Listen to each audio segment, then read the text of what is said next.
Salut les Voldanites. Ah, c'est Serge.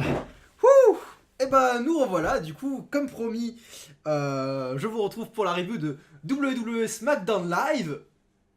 Mais, mais comment ça, Serge, SmackDown Live? C'est marqué revue de Raw sur la vidéo. Effectivement, les Voldanites, effectivement, mais les apparences sont trompeuses, surtout à la WWE, surtout avec Vince McMahon en tant que patron. On nous présente un show Raw constitué uniquement de superstars de SmackDown. Enfin, uniquement non, mais l'opener du show et le main event étaient occupés par des superstars de SmackDown Live. Donc pour moi, c'est un show de SmackDown. Je suis désolé, surtout que les meilleurs points du show, et bah c'était les parties avec les gens de SmackDown. Donc, alors on va prendre cette petite gorgée. Là, je me suis pas mal excité dès le début. On va calmer le jeu. On va prendre un petit peu de café. Tout comme vous, je vous laisse prendre du café, je vais vérifier que tout enregistre. Oui, on est bon. On est bon, on va pouvoir commencer. Remettons les choses dans leur contexte. La semaine dernière, Raw a connu une audience catastrophique. La pire audience de son histoire depuis la création de Raw, hors période de fête. Enfin, je veux dire... hors concurrence, il n'y avait personne en face, il n'y avait pas la NBA ou autre programme américain. C'était vraiment que Raw. Et bah, en n'ayant aucune concurrence, Raw a connu sa pire audience. La pire de toutes. SmackDown, je sais pas si c'était la pire, mais elle était aussi catastrophique. La WWE va très très mal. Vince en est conscient, et du coup, Vince doit changer les choses. Alors, le show a été ouvert par Vince McMahon en personne, et on va lire tout ça, et on va commenter tout ça. Vince nous souhaite la bienvenue à Raw. Bienvenue Vince. Car Vince nous souhaite la bienvenue à Raw. Vince dit que ce soir Raw sera pour tous les âges et personne ne va jamais l'oublier. Pourquoi? Car le show commence avec lui. Vince est coupé par la musique de Roman Reigns et il arrive sur le ring. Roman Reigns, le gros chien de SmackDown Live, arrive à Raw, ouvre le show. Boum! Directement, on est mis dans l'ambiance. Ambiance SmackDown Live. Vince dit qu'il ne sait pas pourquoi Reigns est ici. Mais si Reigns lui fait un autre Superman Punch, la police est juste là. Reigns vient d'être signé à SmackDown, alors qu'est-ce qu'il fait ici? Effectivement, qu'est-ce que tu fais là, Roman Reigns? Reigns lui dit de faire attention à son ton. Il est à SmackDown, mais il a été à Raw depuis bien longtemps. Et il a toujours dit qu'il avait quitté l'endroit meilleur. Cette phrase ne veut rien dire, mais en grosso merdo, Reigns était à Raw depuis longtemps, bien plus qu'il était à SmackDown, donc il a le droit d'être à Raw. Ce gros chien se croit tout permis, c'est incroyable. Bref. La dernière fois, les McMahon disaient que les fans étaient l'autorité et non eux. Mais c'était un mensonge, comme ces enfants dirigent le show. Effectivement, il n'y a pas si longtemps, il y a quelques mois, Vince avait dit « On est dans une nouvelle ère, maintenant, c'est vous les fans qui prenez les décisions, qui ont fait ce show pour vous. » Mon cul! Mon cul! Rien ne s'est passé comme ça! Rien ne s'est passé comme ça! Putain! Hormis Seth qui gagne le championnat ainsi que Kofi Kingston et Becky Lynch, mais c'était surtout des moments de WrestleMania. Le reste était quand même saupoudré par idée de Vince. Bref. Il n'accepte plus les ordres de Vince, seulement celles de la WWE Universe. C'est super Roman, mais si tu continues comme ça, si on est dans un monde réaliste, tu te ferais virer. Tu te serais fait virer dès le jour où tu as frappé ton boss. Mais bon, on a la WWE, t'as beaucoup de chance, Roman. Mais évite de faire n'importe quoi. Vince demande si l'idée est de se présenter et croire que les fans vont aimer ça. Reigns dit que si la réception est si chaleureuse, il le fera chaque lundi. Je ne veux pas voir ça. Roman, tu es à SmackDown, tu restes à SmackDown, s'il te plaît. Vince dit que ça ne va pas arriver, il ne doit même pas y penser. C'est comme si l'anarchie commencerait. Et là, la musique de Daniel Bryan. Daniel Bryan est de retour à Raw, mais je pense que c'est une superstar de SmackDown, c'est toujours une superstar de SmackDown, donc il n'y a plus de draft, mais il fait son retour à Raw. Ok, je fais juste une petite pause. Vince est en panique, et il ne trouve pas d'autre moyen pour faire monter les audiences que de foutre toutes les superstars, tous les gros noms dans ce show. Et on va voir, il va y avoir 2 rematchs de WrestleMania. C'est complètement abusé. C'est vraiment Je trouve ça surfait, je trouve ça faux, je trouve ça...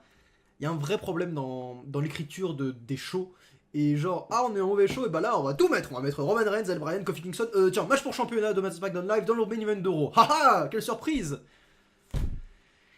Ah, je suis pas hyper fan. Mais bon, Daniel Bryan est revenu, il manquait des heals à SmackDown. Il y avait que Kevin Owens, ça va faire un grand bien à SmackDown. Le retour de Daniel Bryan, c'est un catcheur exceptionnel. Et son gimmick de vegan, de vegan champion du monde et non champion du peuple est excellent. C'est un personnage que j'affectionne beaucoup. Je pense que c'est un de mes personnages préférés à la WWE. Donc, retour de Daniel Bryan, je suis très content. Bryan à SmackDown comme l'autre. Ok, Bryan est à SmackDown du coup. Bryan dit qu'il a été volé par Kofi Kingston. Il a passé le dernier mois solitaire depuis. Il a médité afin de trouver des réponses que seulement des leaders peuvent savoir. Effectivement, Daniel Bryan a perdu son championnat et depuis, bah, on se demande où il était, qu'est-ce qu'il faisait. Il a bien pu reprendre ses blessures, maintenant il est reparti pour combattre. Lorsqu'il a entendu dire que le gros chien allait être à Raw, il s'est dit qu'il pouvait avoir une conversation intellectuelle. Bon, en gros, si Roman Reigns peut aller à Raw, moi aussi. Voilà, celui Daniel Bryan, y a pas de problème. Et là, la musique de Youth, elle commence, et Kofi Kingston arrive. Bon, Kofi, c'est excusable, c'est le champion. Allez, ça passe.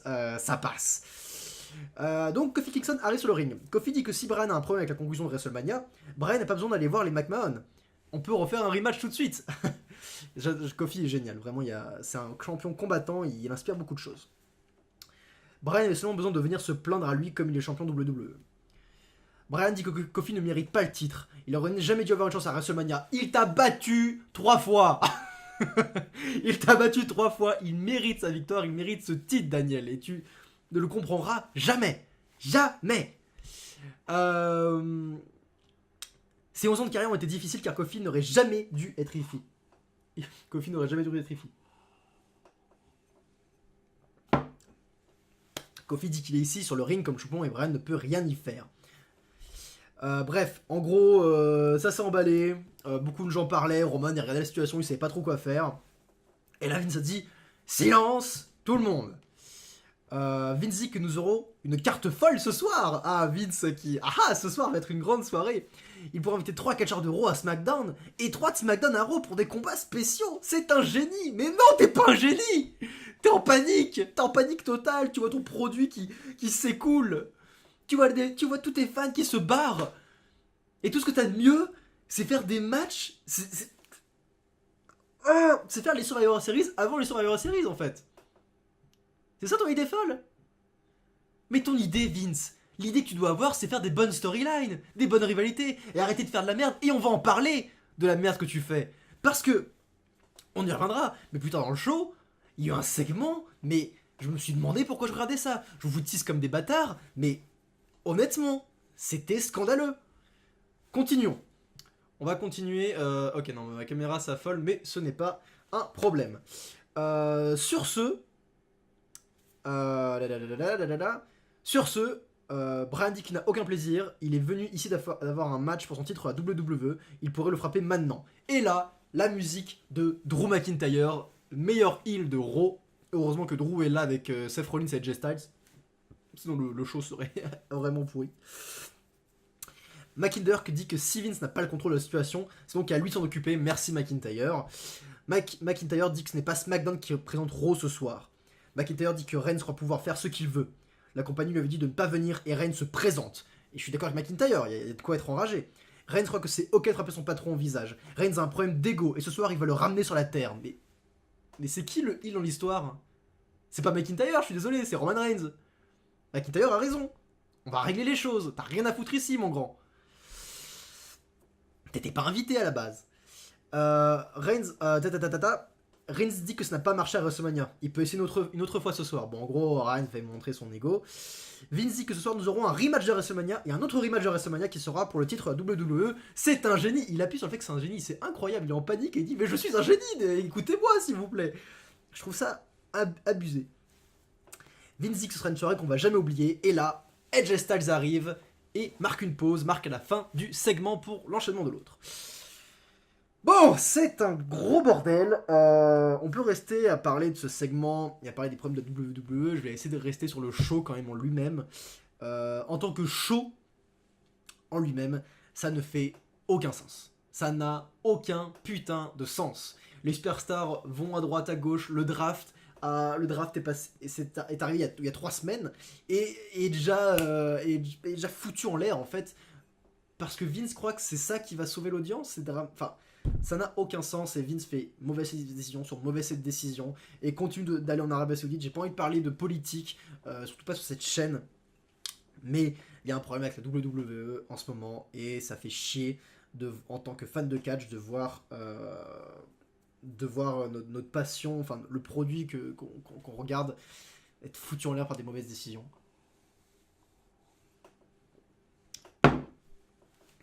Ça fait chier. Mais bon, restons sur le show parce que le segment qui va suivre était très bon. Donc voilà, il n'y a pas que du mauvais, il y a aussi du bon. Donc, de retour à la pause, Vince McMahon est sur le ring avec AJ Styles. Vince demande comment il va. Comment tu vas, AJ? AJ demande à Vince ce qu'il fait, et quand j'ai vu cette phrase, je me suis dit, mais j'ai vraiment cru que AJ allait dire, mais Vince, tu te fous de ma gueule, pourquoi tu ramènes tout ça? Et en fait, c'est ce qu'il a fait. Mais j'ai vraiment pensé qu'il irait plus loin en disant, mais c'est vraiment ça la solution que tu as trouvée pour ta chute d'audience. Ils sont pas allés jusque-là, malheureusement, j'aurais vraiment aimé. Mais bon, AJ a quand même été celui qui a souligné que Vince avait des idées de merde, quoi. Donc c'était assez rigolo.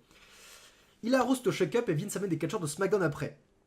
Vince dit que c'est sa carte folle. AJ dit qu'il a passé des années à SmackDown afin que SmackDown soit la maison qu'il a construit. Il arrive à Raw et gagne une chance pour le titre universel. Merci pour le résumé des épisodes précédents, AJ. Mais Vince ramène le meilleur ami du champion, Roman Reigns. Peut-être que lui aussi devrait ramener ses amis à SmackDown. Voilà, AJ a un petit peu peur que Roman fourre ses pattes dans son championnat contre Seth Rollins. Je pense pas que ça arrivera. Si ça arrive, Roman devient clairement le plus gros heel de Raw. Vraiment, faut arrêter le prospect comme un face s'il fait ça. Vince dit que des catcheurs peuvent se retrouver invités. Et là, la musique de Seth Rollins arrive. Voilà, désolé pour le spoil. Vince dit à Seth de rester calme. Rollins dit qu'AJ a montré ses vraies couleurs avec son coup bas. Il a une news pour AJ. SmackDown s'est bien déroulé avant AJ et continue de bien aller suite à son départ. Et c'est vrai, à chaque fois qu'AJ dit que SmackDown est la maison qu'il a construite, j'ai envie de dire, mais AJ, calme-toi, mec. Pense à, je sais pas moi, Edge, Randy Orton, Kurt Angle, je pense à qui, Brock Lesnar aussi. Bah là, il y a beaucoup de superstars, je pas regardé quand j'étais petit SmackDown, mais je sais qu'il y a beaucoup de superstars qui ont construit SmackDown et ce n'est pas AJ. AJ a juste été l'icône de SmackDown durant ces dernières années, mais ces 3 dernières années. Mais voilà, rien de plus. Et Seth dit, si toi t'es l'icône de SmackDown, bien moi je suis l'icône de Raw. Ici c'est Monday Night Rollins, lundi soir Rollins. AJ dit qu'il sait bien où il est et ce qu'il a fait. Il essaie de serrer la main de Seth et Seth lui a montré sa ceinture. Oh oui, c'est vrai que c'est irrespectueux, hein, je comprends AJ Styles. Il allait partir mais Seth a continué de parler. À Money in the Bank, il va encore lui faire un phénoménal forearm, ou un coup de phénoménal en français. Mais cette fois-ci, il sera champion. Voilà, petite provocation. Vince dit qu'il est clair que les deux veulent se battre. Ils vont donc le faire ce soir. Et là, les deux, ils commencent à se foutre torse-poil, à faire vas-y, on s'affronte, on règle ça maintenant. Et Vince dit non, vous n'allez pas vous battre contre, mais ensemble, en tag team, contre Bobby Lashley et Baron Corbin. Et ce qui montre la fin du segment, les deux vont devoir se battre ensemble. J'ai pris le temps de parler de ça, c'était un segment solide. C'est la rivalité la plus solide de Money in the Bank. Il n'y a rien à dire.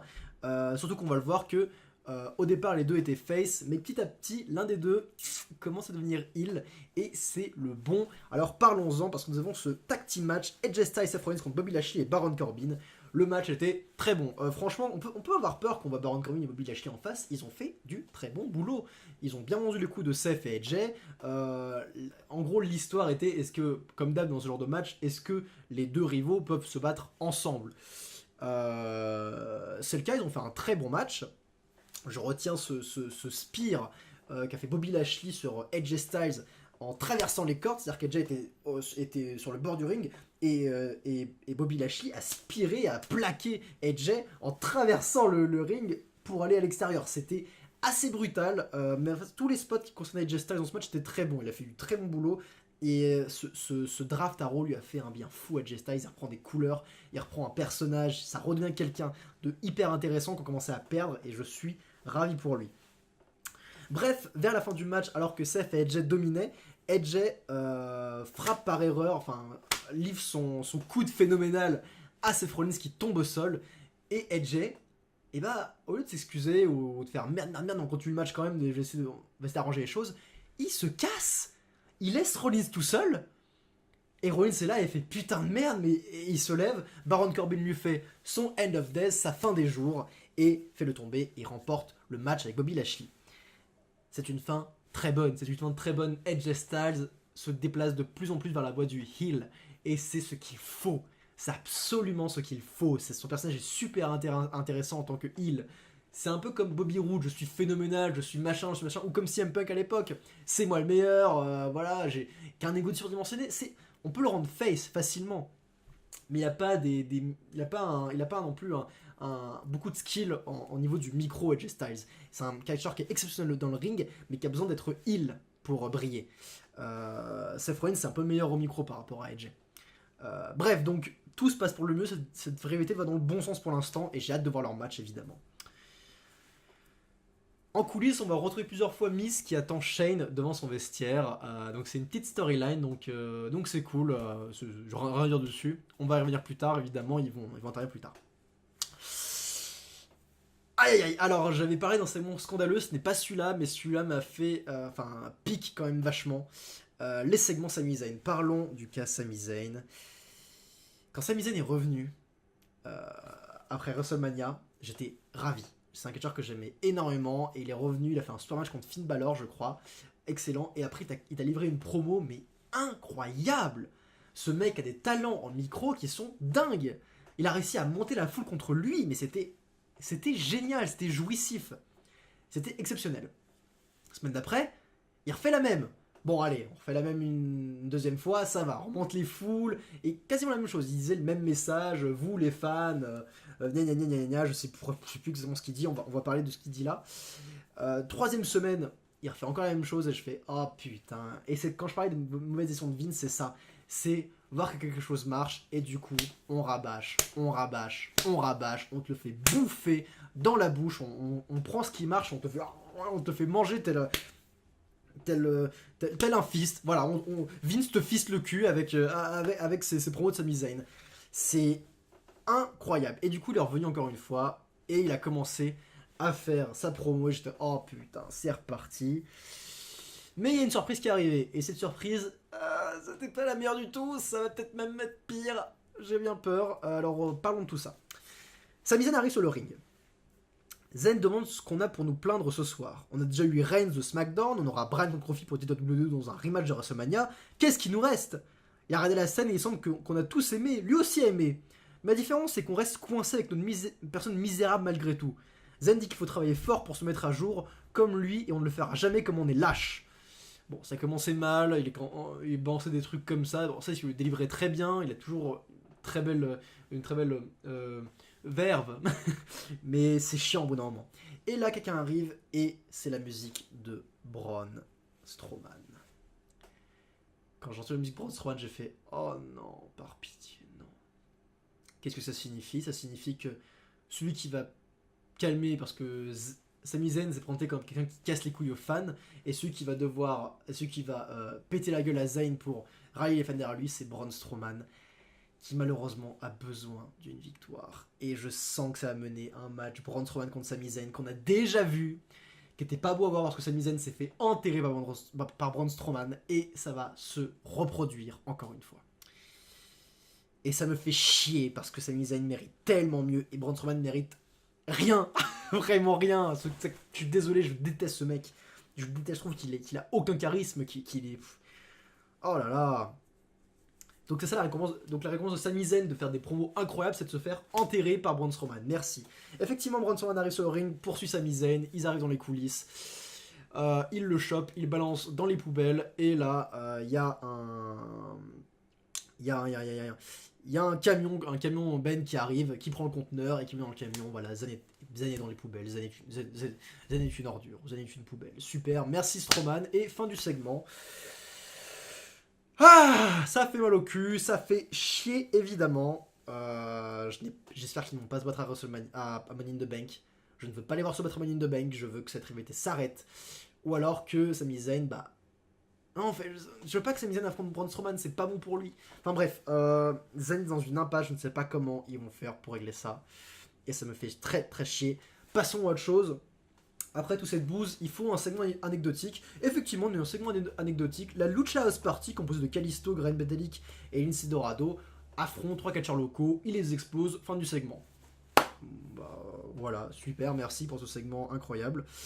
De retour en coulisses. Natalya et Naomi ouvrent une lettre. Natalya fait lecture et s'agit d'une invitation de Lacey Evans pour citer son combat avec un code vestimentaire. Dana Brooke arrive et dit qu'elle a aussi reçu l'invitation. Naomi dit qu'Evans veut jouer stratégique comme elles sont dans le Money in the Bank. Lacey Evans a peur que effectivement les concurrentes de Raw chopent la mallette et cachent la mallette sur Lacey Evans pour avoir un titre de WWE. Du coup, elle les provoque un peu, elle leur propose, voilà, elle fait un peu du lèche, venez assister à mon match, etc. etc. C'est sympa. C'est sympa, il n'y a aucun problème, c'est bien avec le personnage. Voilà, Lacey Evans, cool, elle a commencé à avoir un bon petit build et je commence à bien être derrière elle. Nous en sommes qu'à un single match, Ricochet contre Robert Roode avec une stipulation, si Roode gagne, il va prendre la place de Ricochet à Money in the Bank. Quand j'ai vu ça, j'ai fait oh putain, ça me fait peur, en même temps ça a du sens Ricochet dans Money in the Bank, alors que Roode, l'a battu la semaine dernière ou il y a 2 semaines, je ne sais plus. En tant que tel, il est peut-être légitime, peut-être plus légitime que Ricochet pour entrer dans ce match. Il fallait donc un match entre les deux pour déterminer cela, et Ricochet a gagné le match. Le match était sympa sans plus. C'était un bon match, sympathique, pas mal. Ricochet a gagné, c'est le bon choix. J'espère que Roode fera des choses merveilleuses par la suite. Il fallait laisser ce spot à Ricochet qui a besoin de se faire voir par beaucoup de gens. Voilà, bon choix. En termes d'histoire, c'est logique, c'est cool. Passons à autre chose. On annonce que Joe va affronter Mysterio à Money in the Bank pour le titre United States. Il n'y a aucun build-up hormis que c'est un rematch de WrestleMania. Donc le build-up se fait là. En coulisses, on a Rey Mysterio qui marche avec son fils. Il croise Heath Slater. Ils font les présentateurs. Dominique quitte pour aller chercher à boire, mais Samoa Joe le suit. Et là, on voit Samoa Joe qui discute avec Dominique. Et là, on se dit oula, pauvre Dominique, qu'est-ce qu'il va te faire? Joe dit qu'il est heureux de pouvoir lui parler en personne. Joe dit que Dominique a souvent été ici avec Rey et Eddie Guerrero. Il semble que lundi dernier, Dominique a voulu l'humilier en célébrant avec son père. Joe dit à Dominique d'aller dire à son père qu'il va perdre. Un peu déçu que Samoa Joe se contente de dire va dire à ton père que machin. C'est Samoa Joe. Samoa Joe, il prend Dominique, il lui fait il le clutch, il le fout par terre, et là on a un peu de build s'il vous plaît. Il y a tellement l'occasion de le faire, en plus je sais pas s'ils auront peut-être à SmackDown. Bah non, c'est des Superstars d'Euro. Bah non, ils auront peut-être plus l'occasion de le faire, à part si grâce à Vince McMahon et son idée géniale, Samoa Joe et Rey Mysterio seront à SmackDown demain. Peut-être. Bon, en tant que tel, c'était pas ouf, assez décevant. On a Lacey Evans qui arrive sur le ring pour son combat, et Naomi, Dana Brooke, Alexa Bliss et Natalya arrivent comme prévu, et elles ont accepté la demande de Evans. Lacey Evans affronte une catcheuse locale, elle lui explose la gueule évidemment. Bah super. Et il faut qu'elle change de finisher. Elle la bat, elle fait plein de prises assez folles. C'est une catcheuse qui a comme prise un moonsault, un salto arrière de la 3ème corde. Et son finisher, c'est un coup de poing. Putain de merde, mais pourquoi? C'est quoi le délire avec les coups de poing? Vous faites des coups de poing non-stop. Et pourquoi ce coup de poing-là serait plus fort que les autres? Enfin, ça n'a pas de sens. C'est assez stupide comme finisher. Bref, après son combat expéditif, Evans prend le micro et remercie tout le monde d'être venu à son événement de classe. Elle voulait les voir en ringside ce soir pour qu'elle puisse voir ce qu'une vraie femme peut faire. La même chose lorsque Becky Lynch va perdre ses 2 ceintures. Elle sait qu'elles peuvent gagner le contrat Money in the Bank. Elle ferait mieux de rester loin sinon la gagnante Money in the Bank va échouer contre l'homme. Bon, en gros, c'était pour impressionner les participants du Money in the Bank. En affrontant une quelque chose locale, sans déconner, sérieux? Bon, pourquoi pas, mais c'est assez pauvre comme provocation, comme stratégie de bon, bref, c'est pauvre. Je trouve pas mes mots. La musique de Becky Lynch arrive alors. Becky Lynch lâche ses ceintures, monte sur le ring, pète la gueule à Lacey Evans. Voilà. Bon elles vont s'affronter. On a encore un peu de build. Becky n'a pas à parler, c'est bien. Ouais. Bon petit segment, pas mal. J'ai hâte de voir leur match aussi. En coulisses, Daniel Bryan dit que Kofi Kingston est une menace pour notre existence avec tous ses produits. Il doit sauver le monde de Kofi et retrouver son titre de la planète. J'adore Daniel Bryan. En gros, il critique le fait que Kofi jette des pancakes de partout, arrête pas de faire ses produits avec plein de textiles, etc.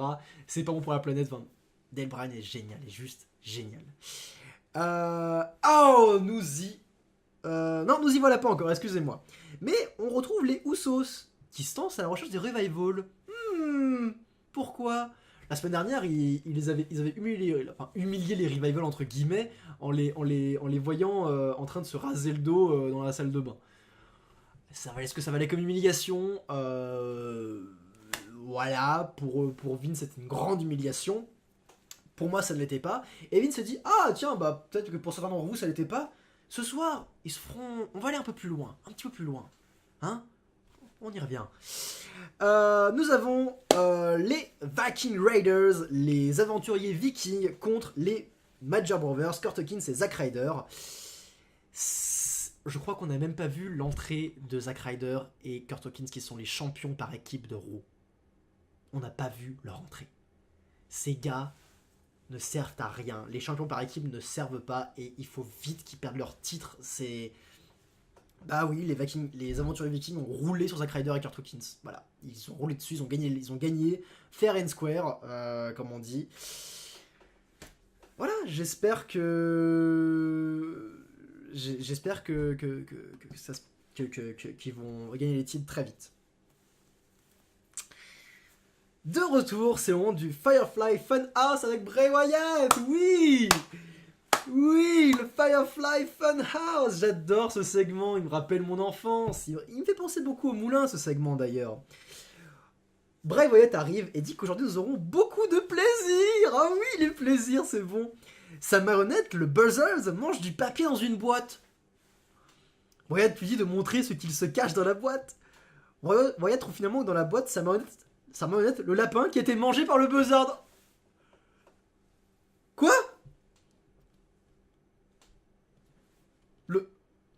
Le lapin était mangé? Mais c'est pas grave. Wyatt dit que c'est ok de s'exprimer. Peu importe quoi, Buzzard peut être pardonné comme lui. Il devrait même être récompensé. Wyatt organise un pique-nique avec ses enfants, avec des enfants qui n'ont aucun plaisir. Oh, c'est incroyable. C'est incroyable. Ce délire avec Bray Wyatt de mêler le côté vachement enfantin avec des trucs ultra glauques, c'est parfait. Ça rappelle Happy Tree Friends où il y a ce glauque un peu et lui il est tout content. C'est pas grave, c'est ok de manger ton ami le lapin. C'est génial. Enfin bref, voilà, hâte de voir Bray Wyatt dans une rivalité avec ce personnage. C'est un personnage qui me parle énormément. Je le trouve génial. Je n'ai pas parlé dans la dernière review parce qu'il n'avait rien à foutre là. Là, j'en parle. Voilà, c'est super. En coulisses, on retrouve Seth Rollins qui dit que ce n'est pas important si le coup d'AJ Styles est un accident involontaire. AJ est clair après l'avoir frappé pour une seconde fois. La prochaine fois qu'AJ l'abandonne, il va finir avec un visage brisé. Voilà. Bah voilà, on build le match, c'est très cool. Rollins en veut à AJ Styles et c'est tout à fait normal. C'est l'heure du premier rematch de WrestleMania. Drew McIntyre contre Roman Reigns qui, à mon sens, ont fait mieux que la première fois. Leur match était très bon. Vraiment très bon. Il a commencé lentement, mais qui s'accélère petit à petit. Et Drew McIntyre est incroyable. Il arrive à soulever Roman Reigns comme si c'était une poupée de chiffon, quoi. Et Roman Reigns, c'est quand même imposant. Mais Drew, il le porte, il fait des suplexes, il le jette, mais genre... C'est un gars qui est... Drew McIntyre, c'est un catcheur qui est incroyable. Vraiment, faut le suivre. Enfin bref, le match était excellent comme je l'ai dit. Meilleur que celui de WrestleMania. À la fin, alors que Roman arrive à toucher Drew avec son spear et qu'il s'apprête à faire le tomber, Shane McMahon arrive et fait ses petits coups comme ça. Il frappe Reigns, donc disqualification évidemment, le match s'arrête. Shane arrive comme ça, Elias aussi arrive et fout des coups de pied à Roman qui ne peut rien faire. Et là, The Miz arrive avec une chaise et Shane est obligé de fuir évidemment.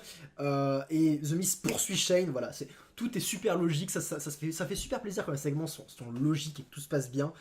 Bref, dans le ring, il n'y a plus que Roman Reigns, Elias et Drew McIntyre. Elias porte Roman Reigns qui est complètement inconscient. Drew lui roule dessus, fait sa clé mort. Paf, coup de pied dans la tête. Roman Reigns est KO et Drew sort grandi. Parfait. Voilà, parfait, rien à dire. Rien à dire, c'était un très bon segment. Si les deux s'affrontent dans un pay-per-view, il faut absolument que Drew McIntyre l'emporte. Je répéterai ça, mais voilà, ce gars a la capacité d'être le top heel, un des plus gros heels de Raw, et il faut le construire de la sorte. On retourne en coulisses où on poursuit Shane McMahon qui s'enfuit et The Miz le course. On rappelle que Shane ne pourra pas faire ça à Money in the Bank. Pourquoi? Parce que ce sera un match en cage. Match encore une fois que j'ai hâte de voir, mais voilà, Shane ne pourra plus fuir. On verra comment ça se passe. Bref, Shane arrive vers sa limousine et la mise avec sa chaise frappe Shane plusieurs fois dans le dos. Mais Shane arrive à reprendre le dessus, à laisser Miz frapper un mur, donc forcément ça fait mal. Et low blow, coup dans les couilles à The Miz. Shane monte dans sa voiture et se barre.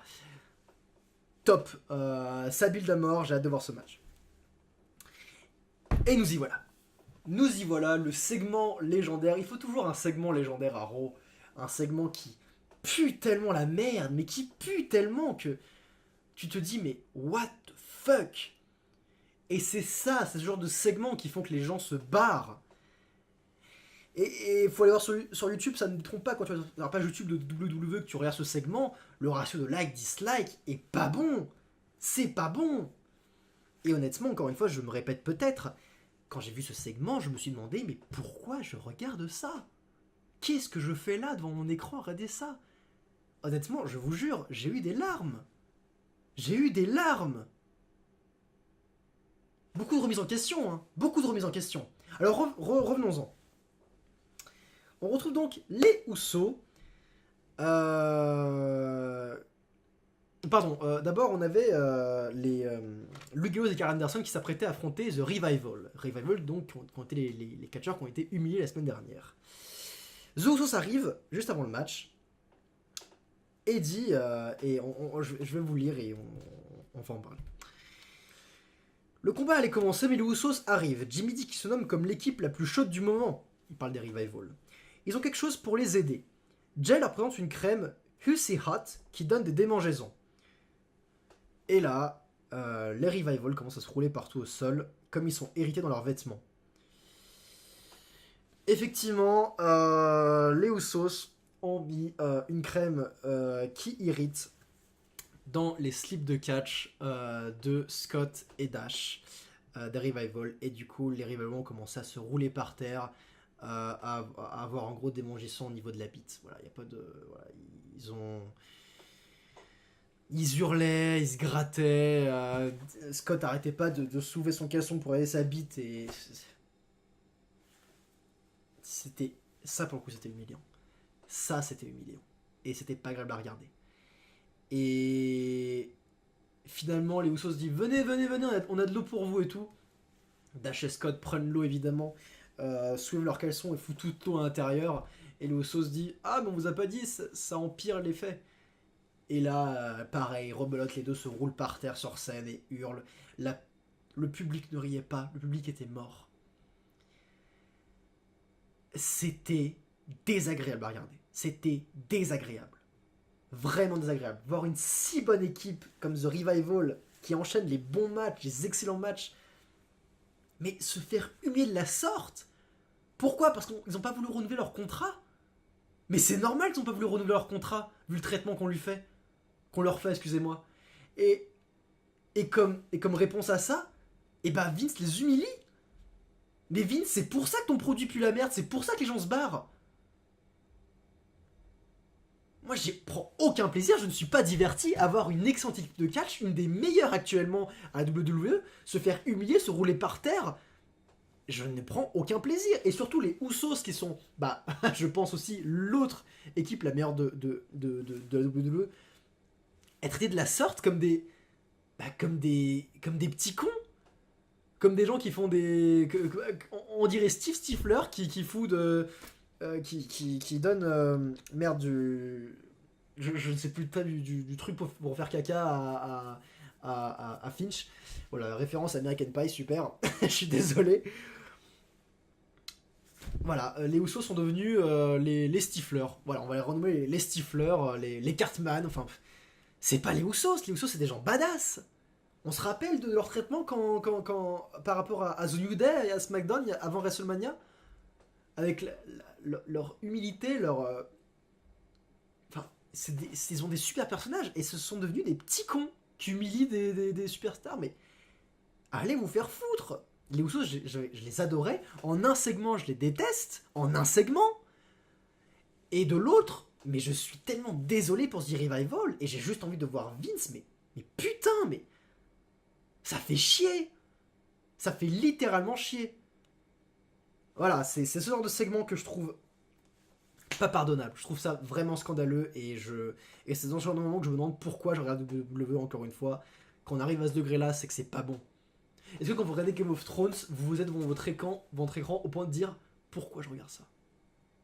Pourquoi je regarde ça? Est-ce que pour n'importe quelle chose que vous regardez, vous dites ça à un moment donné? Mais le problème c'est qu'à côté il y a des bons segments. Il y a Edge Styles et Seth Rollins, une super rivalité. Il y a McIntyre qui bosse son cul pour faire des putains de trucs. Kofi Kingston et Deborah Bryan qui font des... Voilà, qui sont exceptionnels. Kevin Owens aussi qui est exceptionnel. Il y a des bons éléments. Pourquoi gâcher tout ça? Pourquoi gâcher ton produit avec de la merde à ce point? Juste pour se venger de superstars qui veulent se partir. Mais putain, c'est ton produit que tu saccages comme ça. Enfin bref, on va passer à autre chose parce que voilà, je m'attarde dessus. Mais voilà, ça ne va pas. Ça ne va pas. Bref, c'est énervant. En coulisses, donc, on retrouve Kofi Kingston qui dit que Daniel Bryan ne pense pas qu'il est un champion. Mais depuis 11 ans, les gens disaient la même chose. Bryan n'est pas le premier. Beaucoup de personnes croyaient que c'était impossible, à montrer au monde entier que l'impossible est possible. Ce soir, il va rester le champion de WWE et il va envoyer Daniel Bryan d'où il vient. Bryan va savoir pourquoi il est le champion. Voilà, classique. Ça, c'est exactement ce que Kofi avait dit la semaine dernière à Raw, à SmackDown. Bref, pas de problème, on tease le match de ce soir. Bon segment qui va arriver. Noé Rose arrive sur le ring et faire la fête avec ses amis, mais Lars Sullivan, encore une fois, arrive. Donc, faut savoir qu'avant que Lars arrive, Lars est une superstar de SmackDown, mais avant qu'il arrive, il allait voir Vince, il l'a dévisagé, et Vince a fait ok, tu peux y aller. Genre, il a effrayé Vince McMahon, le gars qui l'a embauché. Enfin bref, c'est quand même cool. On a Lars Sullivan qui arrive, qui défonce la gueule de Noé Rosé. Voilà, c'est un monstre. On continue de construire le personnage. Voilà, on passe un mois à le construire, c'est très bien. Après Money in the Bank, il va falloir commencer à faire des rivalités avec Lars Sullivan. Mais pour l'instant, il a un très bon traitement. C'est un des catcheurs qui a le meilleur traitement ce mois-ci. Donc très content de voir Lars Sullivan comme ça. On continue de bien le builder, c'est très cool. Et enfin, le main event, le match de championnat de WWE, titre qui est supposé être à SmackDown mais qui est ici défendu à Raw parce que audience apparemment. Kofi Kingston contre Daniel Bryan. Évidemment, le match était très bon. Alors, moi, mon celui de WrestleMania, c'est compliqué de faire mieux en même temps. Ils se sont tués à WrestleMania, les gars. Bref, on a un super match. Les deux ont eu autant de répondants. Je vais vous dire 2-3 trucs.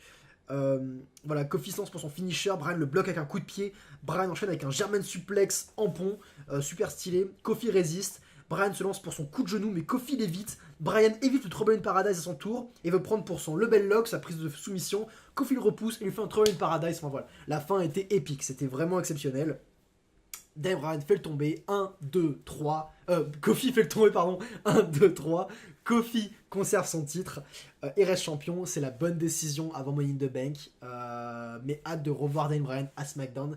La réalité Kofi-Bryan, elle est excellente. Est-ce que je veux la voir continuer? Je me demande peut-être voir Bryan affronter d'autres personnes. Pourquoi pas Mustafa Ali? Voilà, il y a... Bah oui, Mustafa Ali, ça peut être bien pour ça, c'est une rivalité qui n'a pas été totalement terminée, et ça peut être cool. Enfin bref, le show s'arrête quand même sur notre positif. Donc, si on prend le show tel quel, si on prend chaque segment et qu'on les met bout à bout, le show était pas mal. Il y avait de très bons matchs. Il y a McIntyre, Roman Reigns qui était très bon, Kofi Bryan qui était très bon, l'opener Styles et Rollins contre Corbin et Lashley qui était très bon aussi. On a eu des bons matchs, bien sûr. le traitement de Shane et de The Miz qui est très bon aussi. Voilà, Lacey Evans qui est Becky Lynch qui... Voilà, c'est simple, efficace, mais ça marche. Mais pourquoi, nom de Dieu, gâcher tout ça avec des décisions débiles du genre ramener les superstars de SmackDown à Raw juste pour faire grimper les audiences, alors que ce n'est pas ça qui va faire grimper les audiences. Je suis désolé, ce n'est pas ça. C'est pas mettre Roman Reigns qui va faire grimper tes audiences, Vince. C'est construire des bonnes storylines. Et pourquoi avoir toujours ce segment cringe de Monday Night Raw avec les revivals qui se font humilier? Pourquoi avoir Sami Zayn qui se fait démolir par Braun Strowman alors qu'il vient juste de revenir? Et le problème, c'est que moi, je retiens plus ça. C'est ça que je vais retenir de Monday Night Raw. C'est pas malheureusement le très bon match de Kofi contre Bryan. Je vais retenir les revivals qui se sont fait humilier. Alors qu'on aurait pu tellement l'éviter. On aurait pu l'éviter. Ce segment n'était pas obligatoire. En revanche, on aurait pu faire en sorte que ces deux matchs soient un peu plus longs. Ou de rejeter un segment inutile. Enfin voilà, c'est le problème de la WWE actuellement. C'est dommage qu'un produit de qualité se fasse gâcher de la sorte. Bref, voilà, c'était ma review de Monday Night Raw. On se retrouve demain pour celle de SmackDown qui j'espère sera meilleure, qui n'aura pas de segment cringe. Et en plus en général c'est pour ça que SmackDown est meilleur, c'est que en termes de bons segments il a les mêmes, mais qui s'épargnent ces segments qui ne servent à rien, ces segments qui sont en trop, qui sont là que pour entrer des superstars.